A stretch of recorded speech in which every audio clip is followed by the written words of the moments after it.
Fayyaadha attam jirtu baga nagaadhaa wal agarre.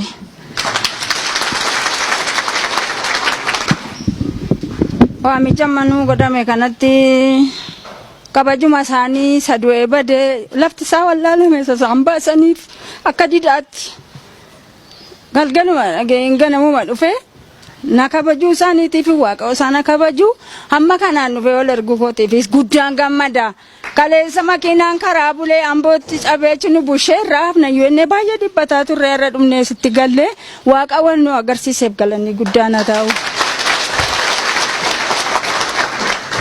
Ammoo isaan kunoo warri karaa nu saaqee asitti hamma kana wal nu agarsiise umurii dheeraa isaaniif haa kennu taayitaa isaaniif haa dabalu kabaja isaan kanaan dura nu yaadatiif har'as asitti yaadatamne. Seenaa badee waggaa 22 badee lafisaayyuu wallaalame har'a immoo kunoo qotamee bukaa'ee faca'ee biqiluutti jira abaaboo isaa molaaluuf kabajumaan walumaa wajjin waaqayyo ittiin nu haa ga'u. Baay'een gaddasi baay'een gammadasi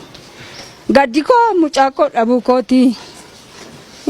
biqila tokko hin qabu waan hin bakka isaa ilaalu hin qabu. Min badee jedhee baay'ee yoo lama sadii qabaate kan isaa lafa isaatti qobaadha. Kanaaf ammuma kana yaadatameeyyuu lafti isaa baramee seenaan isaa akka waan har'a inni jiruutti gaafa naa yaadatanii guddaan gammada karaa kanaatti seenaan isaa waan naa ba'aa jiruuf nan gammada galatoomaa warri nu yaadatan isin haa yaadatu seenaan immoo fuulduratti ba'ee wajjiniin immoo itti adeemnee. Jabaatanii bilisummaan keenya sitti tufufee kana caalaa kan irratti hojjennee walitti gammannu nu haa taasisu danda'een ammayyuu ana asitti cimtuudhaan baay'een dubbadha lafan galutti naqee garee ta'a malee asitti cimtuudha maaliif hamma kana tuqaan kootika hamma kanatti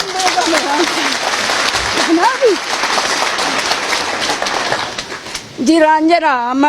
jira mucaan koo biyya dhalate keessatti illee suuraan isaa caccabee rogatan buraayyuutti gaafan argu nan gammade sila baay'ee laggasaa wajjiniin jechuudha.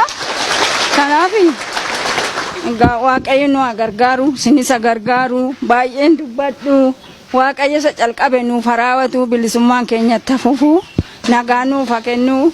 Isinis warri nu yaadatan guddaan galatoomaa ulfaadhaa waaqayyo isin haa eebbisu umurii dheeraa taayitaa guddaa isiniif haa kennu beektanii bultanii akka hamma kana caalaatti wal jaallannee walii abboomnee wal jaallannu nagaa nuuf haa kennu waaqayyo kana caalaa waan hin jedhu isin qabu galatoomaa waan na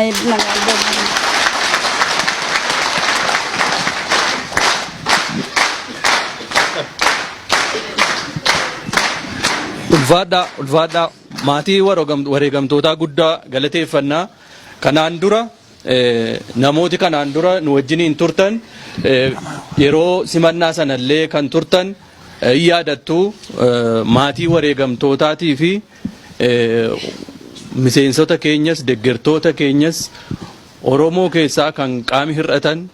kan rakkoon mana hidhaa irra gahaa ture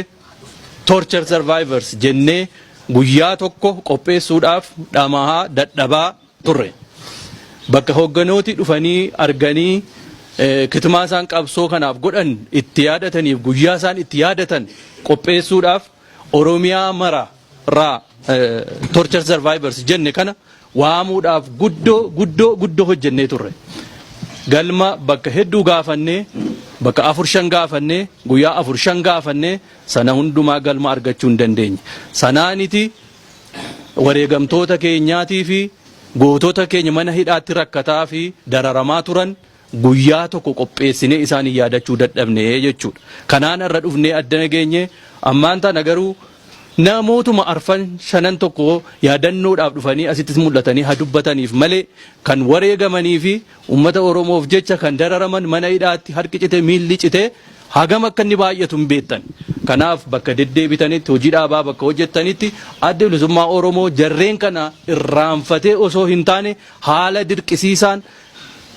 dirqisiisaa irraa kan ka'e guyyaa tokko isaaniif qopheessee isaaniin yaadachuu sirna ittiin isaan yaadatu dadhabe malee irraanfachuu akka hin taane bakka deemtanitti gootota keenyaa fi namoota mana hidhaatti dararamaa turan adda bilisummaa Oromoo hoogganni adda bilisummaa Oromoo yoomiyyuu taanaan laphee saanii keessatti isin baatanii deemu jettanii akka dhaamsa nuu himtaniif ulfaadhaa.